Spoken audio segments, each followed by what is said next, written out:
Monday Night Raw is back. It's back like the good old days. Raw is Netflix debuted tonight, January 6th. We don't have to be Garfield anymore. We don't have to love lasagna, and we don't have to hate Mondays, because the WWE delivered tonight what is a sensational, very WrestleMania PLE type Monday Night Raw. Raw is Netflix, yes indeed. We got a stacked lineup. We got tribal combat. We got a little bit of a new champion being crowned this evening. And we had a main event that didn't disappoint. But I want to know a little more further where it goes and what it means. We had special guest appearances by multiple Hall of Famers. Hulk Hogan, The Undertaker, and the one and only The Rock. I'm your host, Bryan, the Hype Ballard, getting back into it on Monday nights. Let's get in. We start out the show. The Rock enters with the People's Championship hung proudly around his shoulder. We're reminded that it was given to him by Muhammad Ali. He hands it to his daughters at ringside. Curious thought. Will the People's Championship be online at WrestleMania? Some people might think that it could be Roman versus The Rock for this title. But ultimately, he hands it to his daughters at ringside. He goes and opens up the show with a little bit of a history lesson of when The Rock was a small pebble and he used to watch wrestling. He gives us a little bit of a history of how you only watched wrestling if you bought a ticket or you were given Saturday morning TV access to watch it on Saturday mornings. And that's the industry I grew up in. But also, The Rock goes a little bit further and says you can still buy a ticket, but now puts over Netflix and how it can be streamed worldwide. He then ultimately lets the Netflix executives know in attendance that he will slap them if he glitches at all on Netflix's premiere tonight. Kind of a little nod, a little joke of the Mike Tyson Jake Paul fight, where it was a Netflix disaster streaming a big event of that magnitude. And a big event like The Rock can provide on Netflix. Acknowledges the work of Cody Rhodes and says hello to Mama Rhodes in joking. Cody lets him get away with that one, laughing from the crowd. Lots of superstars in attendance on the crowd tonight. We get lots of them kind of sitting on the sidelines. He addresses the tribal warfare match tonight. He says he'll be watching it very closely.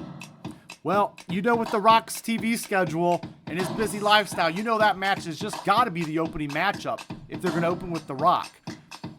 Ultimately, we get the very classic, if you smell what The Rock is cooking, and we move on. That segment took about 20 minutes, and it felt like an old school Raw type moment. Really got the crowd into it. Then we move straight ahead into tribal combat. We ultimately get Roman Reigns, Solo Sikoa, the winner, getting the Ula Fala back.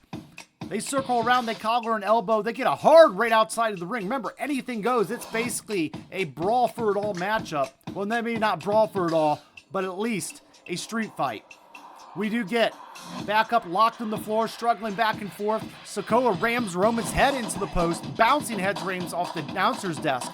We do get a spot here where they grab a monitor and smacks him over the head with it.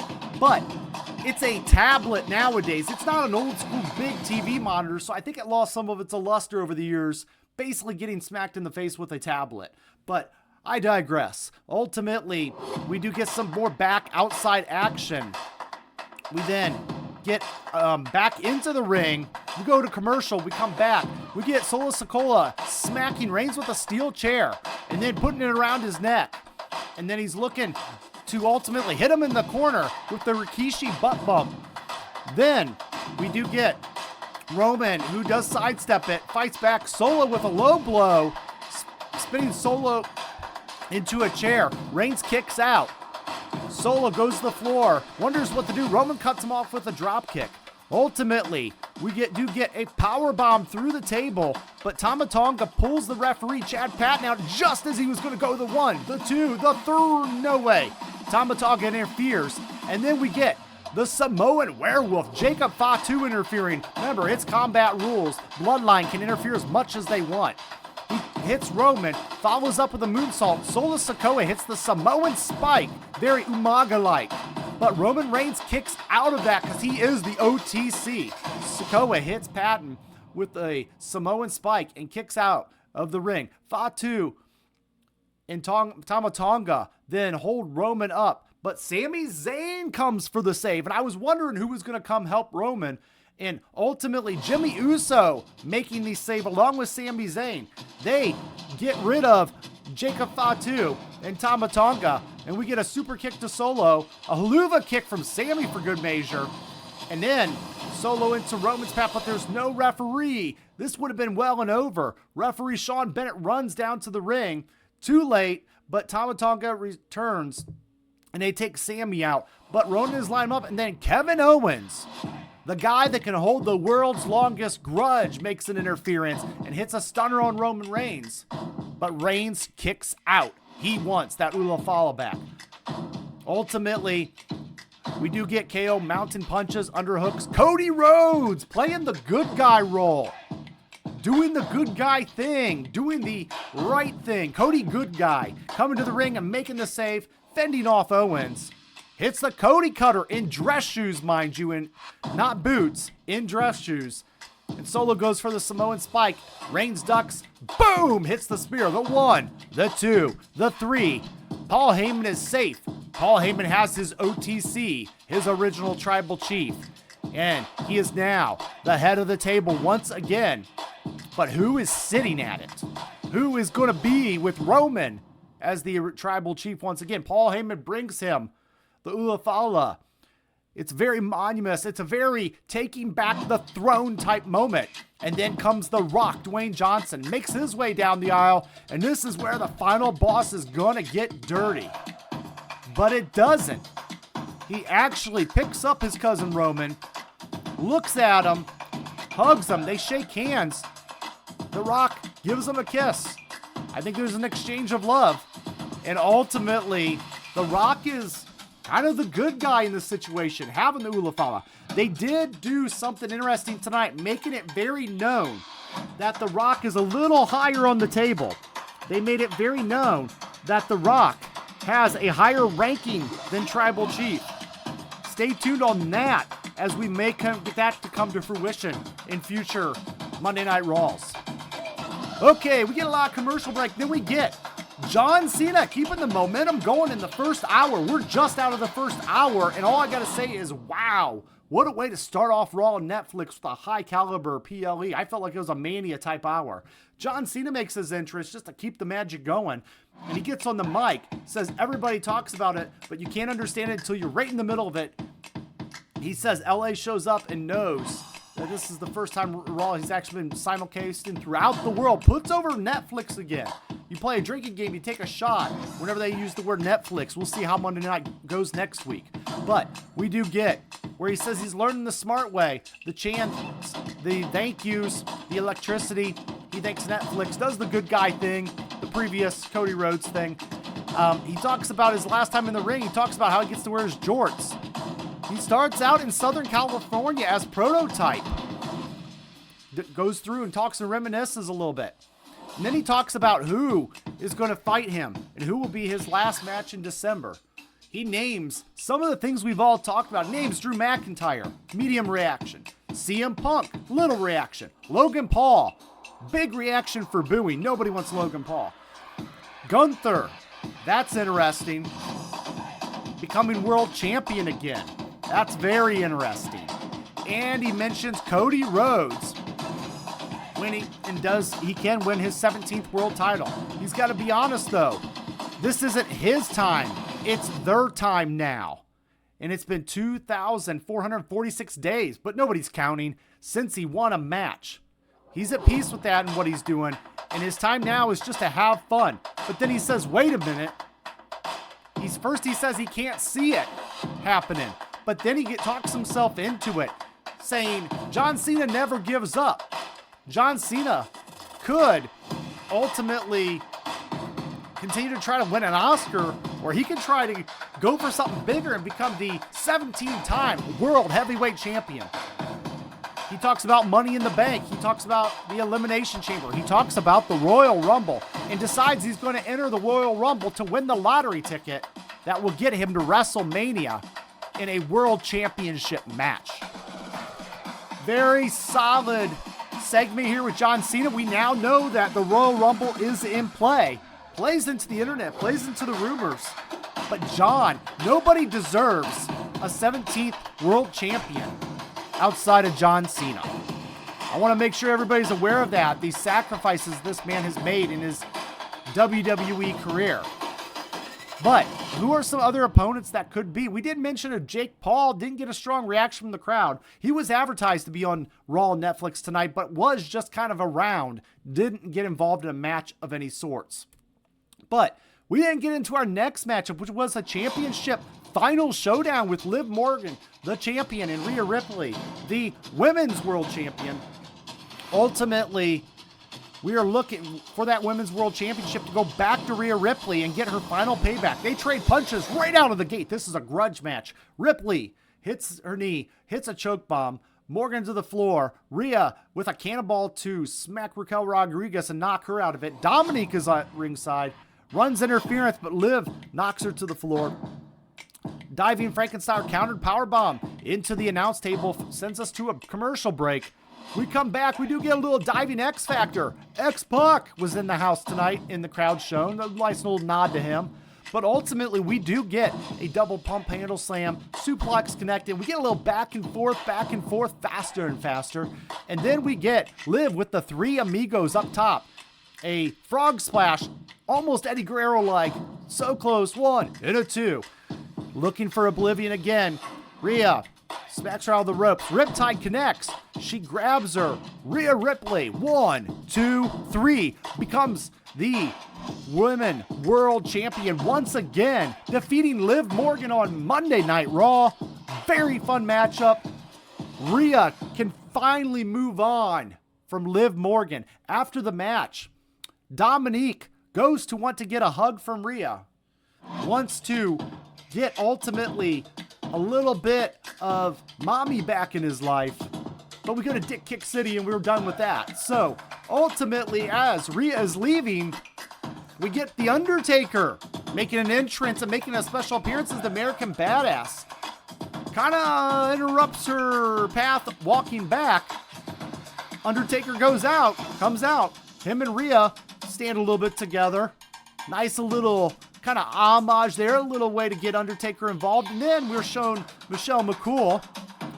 Gotta always enjoy Michelle McCool being at ringside with her man, The Undertaker, Mark Calloway. And we get a nice little segment, a nice little excitement. When you hear that Undertaker gong, you just get excited. You know, I get excited talking wrestling with you guys. I love our interactions over on Twitter at @TheBryanAdkins. But if you guys hit that like or hit that comment button down below, it helps me out greatly. Check us out, thefansofprowrestling.com. We do Twitter Spaces actually right now, live tonight on Monday nights. Going to jump in there and talk to you guys right after I do this. We then get Monday Night Raw.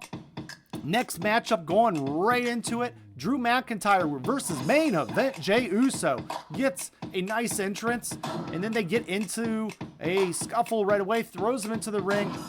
Ultimately, we get a back elbow from Jey, sets up an enziguri, whips, reverses back and forth. We are in the 10 o'clock hour, I believe, at this point. And I will say that I felt the energy of the building going down. The 3-hour format was very high octane tonight, and it was great. Did keep me awake, but I've noticed myself crashing in that third hour. Hopefully, it'll pass and I'll be able to, crash here very soon. Ultimately, we do look at Jey kicking out, waiting for a Claymore. Uso pops up with a spear. Still no nothing, not yet. Off the ropes, McIntyre has him. Jey Uso kicks out of the Claymore. Mounted punches. Drew's frustrated. He's mad. He's angry at the world. He's trying to get his revenge on anybody that sided with Roman Reigns. He's punching Uso. They collapse in the middle of the ring. Drew closes the distance, but ultimately did not work. Jey Uso wins by pinfall with an inside cradle very quickly on Drew. Drew angry chases him as Jey scurries out of the ring, getting his win. And this feud will not be over. I wanted Drew to win this originally, but I feel like Jey Uso was the right one to go with on there to get this feud starting. We're just getting it kicked in on Netflix, and I would expect a follow-up next week to see Drew McIntyre getting a brutal attack, maybe on Jimmy when he's doing his infamous entrance through the crowd. Very, very Drew McIntyre-like. You can expect this feud to go into February. All right, we get the world champion in a promotion appearance, doing a little bit of promo, talking about how he is the light at the end of the tunnel. He is timeless, Gunther, or at least doing his best timeless Tony Storm impression tonight. It gave me those vibes. But Gunther does remind us that he is the world champion. He is the everything on Monday Night Raw. Very smart move not having Gunther on this show tonight, but keeping him strong in our minds, looking like an unstoppable force in a promotion. It got its job done. WWE knows how to do its promo packages, and they really upped it tonight.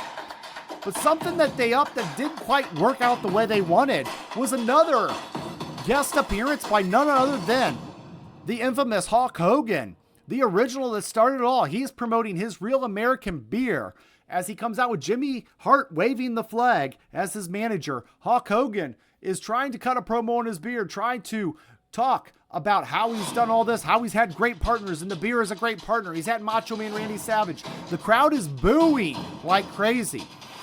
The crowd is letting everybody know, and the WWE Universe is letting people know how they feel about Hulk Hogan. There's a lot of boos in the crowd. Ultimately, you could tell Hogan tried to recover, talking about Macho Man Randy Savage and trying to pop other guys. But at the end of the day, the crowd kept booing very strongly. And you could tell the WWE producers were just telling to kill the segment and move on because it wasn't quite working. So the power of the people spoke on the Hulk Hogan appearance. How'd you guys feel about it? I mean, are you guys still, at that point? But ultimately, will you be trying out this drink, or are you going to boycott Hogan? Give him a good old-fashioned American boycott. Ultimately, we do have then our main event. We've got CM Punk versus Seth Rollins. I had a very, very brief thought that I hope would not come true, that they would give these guys the time to go the distance in this bout with about 20 minutes left on the show. Ultimately, I know we did not see the Wyatt Six yet at this point, so I was hoping that they wouldn't, do a run-in of sorts on the main event, setting up the attack. It would have been interesting to see that play out, but ultimately, I did not want to take away from this nice build-up matchup between Punk and Rollins, and I felt like there was a lot of work to do in the ring that these guys could get done.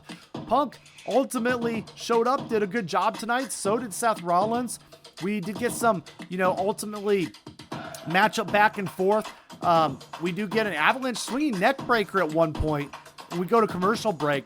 These guys go back and forth throughout that. Then back, we get Rollins has Punk in the corner. He's just smacking them all around, jawing at him, talking at him, and CM Punk cuts him off with a rising knee. Opposite corner, another knee, a bulldog counter. Punk lands a couple lariats and a fireman's carry, and we get the go-to sleep, which sends CM Punk rolling to the floor. Rollins with the disdainful kicks, talking about how he built all of this, and the people sing his song. CM Punk hits the blackout. Seth barely kicks out of that. He's going down. He's almost there. So close, but Seth takes him to the floor, bounces his head off the bouncer desk, and then Seth hits a pedigree on the desk, but it just doesn't crash, and Punk won't stay down. We get slapping, trading slaps, trading punches to their feet, chops, neck breaker, counted with the ultimately another roundhouse kick, comes back at him with a buckle bomb. CM Punk gets a foot on the rope, barely escaping elimination here. Ultimately, Rollins puts him up on the top, climbs, Punk knocks him down with the hand, and then Seth is staring at him furiously in his mind. He charges the ropes, superplexes, rolls through, very, very Seth Rollins-like. Punk counters with a go-to-sleep. Rollins bounces off the ropes, and we get another fireman's carry. CM Punk then gets him up. Boom! Another go-to-sleep. 1, 2, and 3. It is over. Raw is Netflix, and it arrived. Fun matchup in the main event. It featured two guys that should have a prominent role, not just in the Rumble, but also at WrestleMania this year. And I felt this was just a good overall, not a dull match really throughout the whole night. There was the point, as I mentioned, where I did get a little tired in the third hour. I think it's that third hour stretch that, we all hit on Monday nights, but I don't know necessarily WWE could have done anything a little bit different. But let's talk about that in our final thoughts. And here they are, the final thoughts. WWE did a pretty nice job overall tonight. Very much taking Monday Night Raw very serious. I felt very old school in my man cave watching it, getting excited, yelling and screaming. I was like, wow, man, I'm really getting into this. But it was really, the intensity was cranked up. We got a promo package at the very beginning of the show that really gave me goosebumps legitimately. I tweeted about it on Twitter. Then we get Triple H in there. These guys just know how to set everything up. Followed by The Rock, the Tribal Combat, and that was all just in the first hour. I will say the presentation of the show had a lot of advertisements on the mat. It was a little noticeable, but I will say the logo was a little bit smaller. It did kind of help blend it in a little bit. And then the Raw logos on the aprons and around the ring were a lot bigger. And that's how it should be. Size does matter. We've got the Raw logo being a little bigger because that is the feature. And those, corporate logos and sponsorships should be a little bit smaller. We shouldn't outshine the show. And I felt using the gray mat also helped dye that down a little, where I never felt overly distracted. It took me a little bit to get used to, and while I'm not a fan of it, I will say the bigger Raw logo helped it not emphasize it. It was nice not having it on the barricades like they had at Mania last year. Also, the lights on the chairs throughout the audience was a nice, cool, fun effect. But it did show the amount of empty seats early on in the arena. There was one camera shot where it was very empty and you just seen red lights. It quickly filled in later, so I imagine they were still opening the gates and people were getting up to those chairs. But we had drones flying around during the matches. That was a little bit distracting at first, but it got us a lot of cool footage that they used just to kind of keep the energy alive in the arena. So, I'm not really going to hate that too much. It was a bit weird for me, but once I settled in, I really did enjoy the presentation. All the different camera, all the different angles, and it wasn't choppy footage. It was very fluid and smooth. So presentation and the size did matter. Also, a lot of absences tonight. No Gunther, no world champion. No problem. We handled it in a promo, and if they would have had Gunther on the show, it would have just taken away from how important he is, because of all the other stars and celebrities and people shown in attendance. The World Championship would have got minimized, and I think it is better that he makes an appearance next week once Raw settles into its time on Netflix. Also, no Women's Intercontinental Championship. I'm okay with that. The finals can happen next week in this tournament to declare a Women's IC title winner. And I'm okay. It gives me a reason to, I want to watch Raw next week for the World Champion, for the Intercontinental. Next week's Raw on Netflix is going to be about championships and champions. Also, no debut of Penta tonight, but we do get a confirmation it is Penta that we will be getting. He'll be the luchador that will be helping out very soon with the Rey Mysterio situation. Ultimately, we do get no Wyatts. Once again, it's okay. I think we can get to a point where we can start alternating talent on Monday Night Raw. And there's a lot to go around, so everybody can eat a little. But gets an A+ from me tonight, guys. How did you think of Raw? What was your favorite? What did you guys, did you get everything you wanted to see? And did you get tired in that third hour? I'd really like to know in the comments down below if you got tired in that third hour. Man, 2 hours is nice. 3 is a little lengthy, but WWE did a good job tonight, so shout out to them. That's everything I got for you guys. Thank you for each and everything you guys do for the IWC. For me, I'm going to go ahead and head out.